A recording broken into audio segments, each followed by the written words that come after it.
আসসালামু আলাইকুম। এটা হলো গ্রিন লং আঙ্গুর। এই যে দেখেন, আলহামদুলিল্লাহ বড় হচ্ছে এবং থোকা সাইজটা আসলে গ্রিন লংয়ের আলাদাভাবে বলার প্রয়োজন নেই।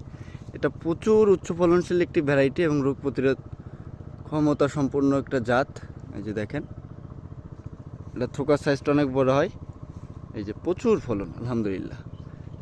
এটা প্রচুর ফল সেট হয় এবং রোগ প্রতিরোধ ক্ষমতা অনেক ভালো। এই যে দেখেন, এবারে গাছের এরকম একটা সিস্টেম যে গাছের মনে হচ্ছে যে গাছের গোড়া থেকে ফল আসছে।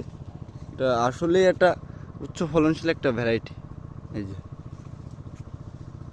এই যে দেখেন, থোকা সাইজটা দেখেন। এটা কোনো ধরনের আপনার জিএ3 ব্যবহার করা হয়নি, কোনো ধরনের জিএ3 ব্যবহার করা হয়নি। তারপরে থোকা সাইজটা এখন এই অবস্থা কি দেখেন। এই যে